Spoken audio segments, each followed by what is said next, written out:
Hello दोस्तों, स्वागत है आपका अपने YouTube channel study for awareness में। तो दोस्तों, हम पढ़ रहे थे मिशन बीपीएससी के लिए। उसमें से हमारा सीरीज चल रहा है एनसीईआरटी का। एनसीईआरटी का अब हम पढ़ेंगे ज्योग्राफी का 8वीं क्लास का बुक, जो कि है सामाजिक विज्ञान संसाधन एवं विकास के नाम से, कक्षा 8 के लिए भूगोल की पाठ्य पुस्तक। चलिए शुरू करते हैं। अब जानते हैं हम इनके विषय सूची के बारे में। अध्याय 1 है संसाधन। अध्याय 2 है भूमि, मृदा, जल, प्राकृतिक वनस्पति और वन्य जीवन संसाधन के बारे में। अध्याय 3 है खनिज और शक्ति संसाधन के बारे में। अध्याय 4 है कृषि के बारे में। और अध्याय 5 है उद्योग। और अध्याय 6 है मानव संसाधन के बारे में। इस बुक में हम ये सारे चीज़ें पढ़ेंगे। तो चलिए शुरू करते हैं। पहले अध्याय 1 से संसाधन।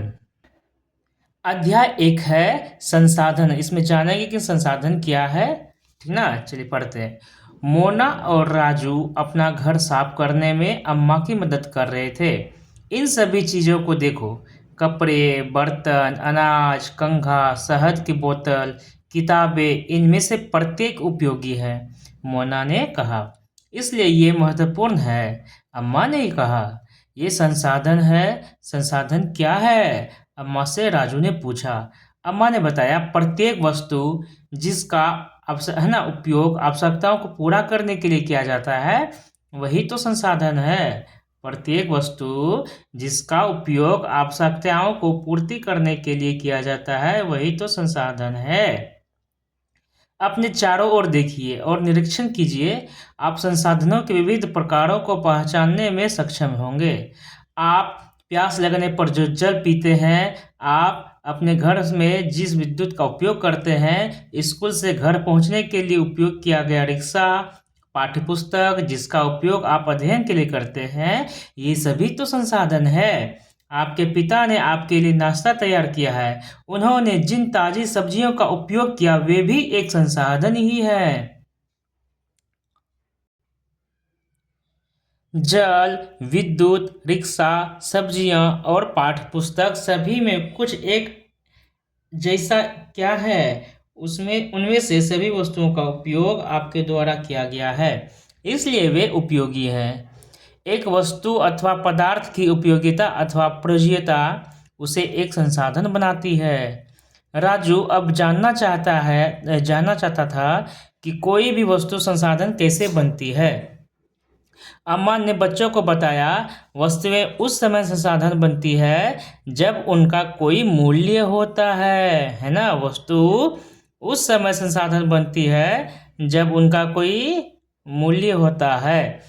इसका प्रयोग अथवा उपयोगिता इसे मूल्य प्रदान करते हैं, तभी संसाधन मूल्यवान होते हैं, ये अम्मा ने कहा।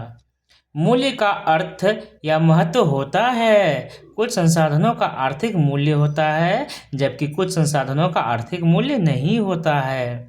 उदाहरणार्थ, धातुओं का आर्थिक मूल्य होता है, लेकिन एक मनोरम भूदृश्य का आर्थिक मूल्य नहीं होता। परंतु ये दोनों संसाधन महत्वपूर्ण हैं और मनुष्य की आवश्यकताओं को पूरा करते हैं। कुछ संसाधन समय के साथ आर्थिक रूप से मूल्यवान हो सकते हैं, है ना। कुछ संसाधन समय के साथ आर्थिक रूप से मूल्यवान हो सकते हैं। आपकी दादी के घरेलू नुस्खों का आज कोई वाणिज्यिक मूल्य नहीं है, लेकिन यदि वे पेटेंट करने के उपरांत मेडिकल फर्म द्वारा बेचे जाते, तब वे आर्थिक रूप से मूल्यवान हो जाते। इसमें शब्दावली आया है पेटेंट। तो ये पेटेंट क्या है कि इसका तात्पर्य किसी विचार अथवा आविष्कार पर एकमात्र अधिकार से होता है, कि जो आविष्कार किए हैं उस पे अगर उसको हम पेटेंट करवाते हैं तो वो हमारा अधिकार हो गया, एकमात्र अधिकार हो जाएगा। यह है पेटेंट। एक और शब्दावली है प्रौद्योगिकी। ये क्या है, तो किसी कौशल करने अथवा वस्तु बनाने में नवीनतम ज्ञान का अनुप्रयोग ही प्रौद्योगिकी कहलाता है, यानी कि टेक्नोलॉजी। समय और प्रौद्योगिकी दो महत्वपूर्ण कारक है जो पदार्थों को संसाधन में परिवर्तित कर सकते हैं। दोनों लोगों की आवश्यकताओं से संबंधित है।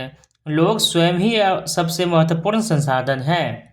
ये लोग के ये लोगों के विचार, ज्ञान, आविष्कार और खोज की है जो और अधिक संसाधनों की रचना करते हैं। प्रत्येक खोज अथवा आविष्कार से बहुत से अन्य खोज एवं आविष्कार होते हैं।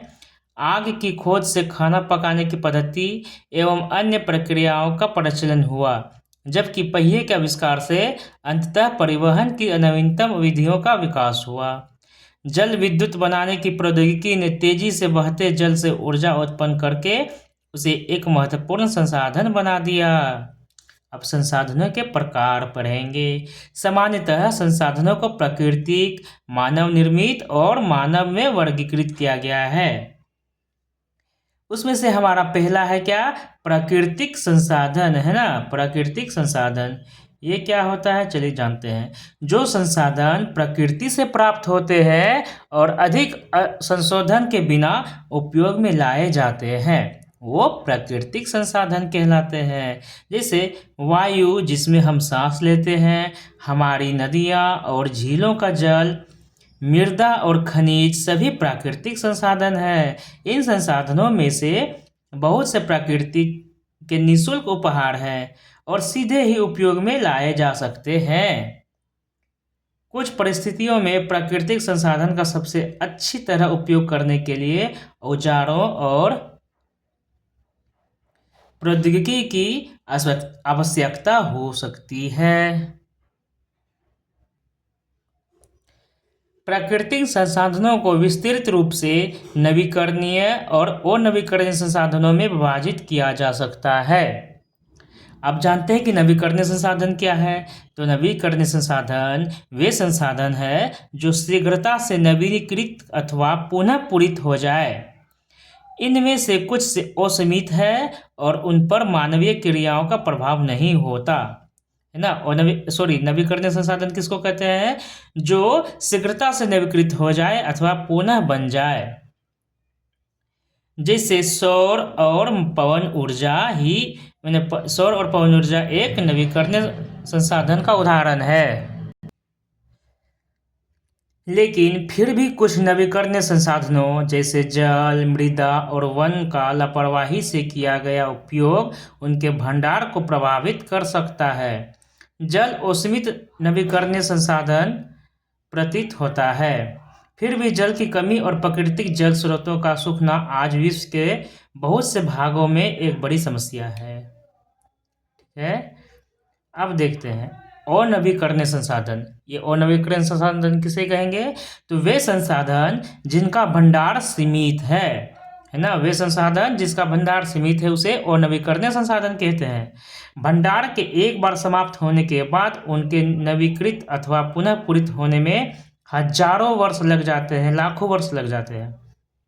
यह अवधि मानव जीवन की अवधि से बहुत अधिक है।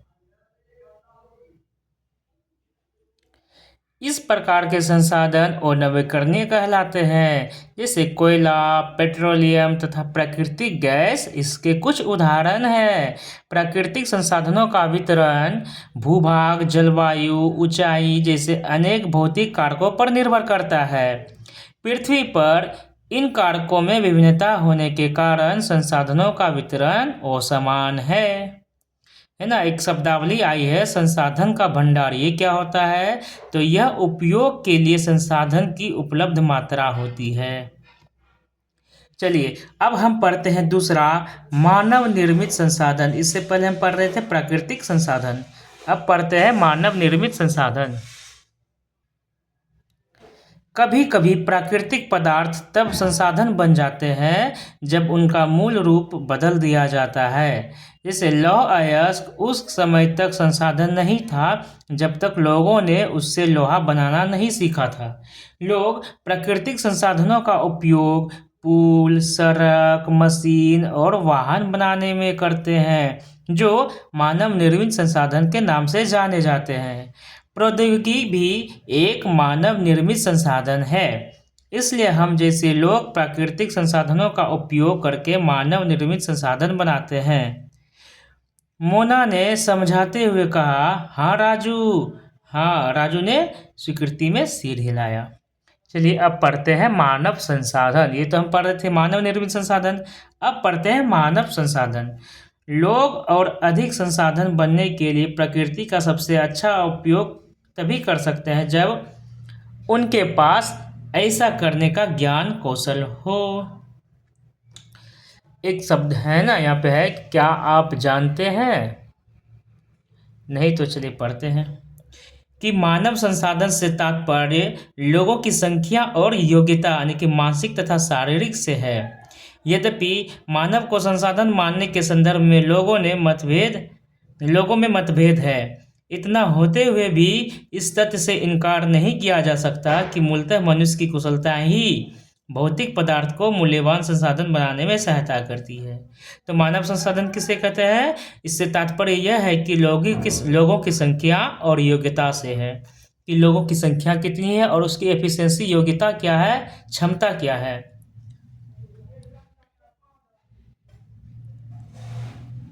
ना। जब लोगों के पास ज्ञान कौशल और प्रौद्योगिकी उपलब्ध है, अतः लोग मानव संसाधन हैं। शिक्षा और स्वास्थ्य लोगों को बहुमूल्य संसाधन बनाने में मदद करते हैं। अधिक संसाधनों के निर्माण में समर्थ होने के लिए लोगों के कौशल में सुधार करना मानव संसाधन विकास कहलाता है। कि अधिक संसाधन के निर्माण में समर्थन होने के लिए जो लोगों के कौशल में सुधार करते हैं उसी को मानव संसाधन विकास कहते हैं। अब पढ़ते हैं संसाधन संरक्षण को। क्या है कि मोना ने एक बुरा स्वप्न देखा यानी कि सपना देखा। उसने देखा कि पृथ्वी पर सारा जल सूख गया है और सारे पेड़ कट गए हैं। वहाँ पर ना तो छाया ही थी और ना कुछ खाने पीने के लिए था। लोग परेशान हो रहे थे और चारों तरफ भोजन और छाया की तलाश में निराश घूम रहे थे। उसने अपनी माँ को सपने के बारे में बताया। उसने पूछा, अम्मा क्या यह सच में हो सकता है? तो अम्मा ने कहता है हाँ। अम्मा ने उत्तर दिया, यदि हम नवीकरणीय संसाधनों के प्रति सतर्क नहीं रहते हैं तो वे बहुत ही दुर्लभ हो सकते हैं और नवीकरणीय संसाधन निश्चय ही समाप्त हो सकते हैं।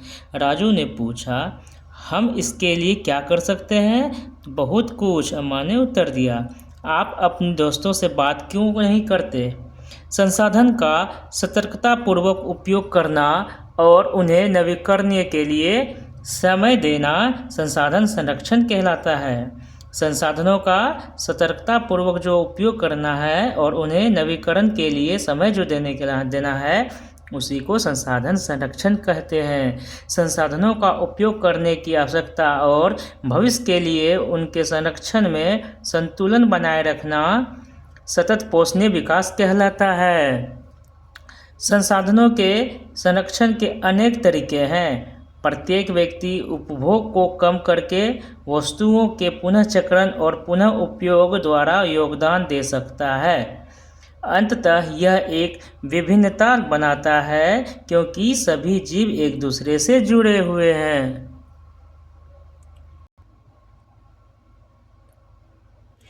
उस शाम बच्चों और उनके मित्रों ने पुराने समाचार पत्रों, व्यर्थ वस्त्रों तथा बांस की डंडियों से लिफाफे और खरीदारी के लिए थैले बनाए।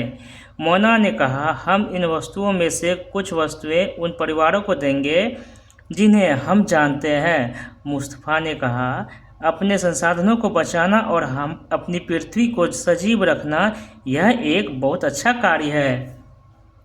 जेसी ने कहा, मैं बहुत ही सतर्क रहूंगी कि कागज व्यर्थ ना हो। उसने स्पष्ट किया, कागज बनाने के लिए बहुत से पेड़ों को काट दिया जाता है। शब्दावली है सतत पोषणीय विकास। ये क्या है? तो संसाधनों का सावधानीपूर्वक उपयोग ताकि न केवल वर्तमान पीढ़ी की अपितु भावी पीढ़ियों की आवश्यकताएं भी पूरी होती हो, इसी को सतत पोषणीय विकास कहते हैं। मैं ध्यान रखूंगा कि मेरे घर में विद्युत व्यर्थ ना हो, मुस्तफ़ा ने जोर से कहा। विद्युत जल और कोयले से मिलती है। मैं विश्वास दिलाती हूँ कि घर में जल बेकार नहीं होगा। जल की एक एक बूंद मूल्यवान है। ये बात आशा ने कहा। बच्चों ने कहा, हम सब मिलकर अंतर ला सकते हैं। ये कुछ कार्य मोना, राजू और उनके मित्रों ने किए। आपका क्या विचार है? आप संसाधन संरक्षण में कैसे मदद करने जा रहे हैं? ठीक है, हमारी पृथ्वी और इस पर निवास करने वाले लोगों का भविष्य पेड़ पौधों और पारितंत्र की सुरक्षा और संरक्षण से जुड़ा है। अब यह सुनिश्चित करना हमारा कर्तव्य हो जाता है कि सभी नवीकरणीय संसाधनों के उपयोग सतत पोषणीय है। पृथ्वी पर जीवन की विविधता संरक्षित की जाए, प्राकृतिक पर्यावरणीय तंत्र की हानि को कम से कम किया जाए। सतत पोषणीय विकास के कुछ सिद्धांत पढ़ते हैं। पहला सिद्धांत क्या है? जीवन के सभी रूपों का आदर और देखभाल करना। जीवन के सभी रूपों का आदर और देखभाल करना।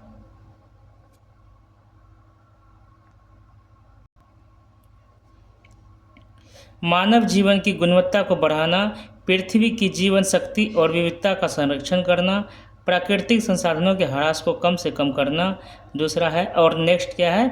पर्यावरण के प्रति व्यक्तिगत व्यवहार और अभ्यास में परिवर्तन लाना। नेक्स्ट क्या है? समुदाय को अपने पर्यावरण की देखभाल करने योग्य बनाना। तो चलिए पढ़ते हैं, इनका कुछ ऑब्जेक्टिव देख लेते हैं। क्या है? निम्नलिखित में से कौन संसाधन को निर्धारित नहीं करता है? संसाधन को निर्धारित कौन करता है? एक, उनकी उपयोगिता और उनका मूल्य, तो मात्रा उनको निर्धारित नहीं करेगा। निम्नलिखित में से कौन सा मानव निर्मित संसाधन है?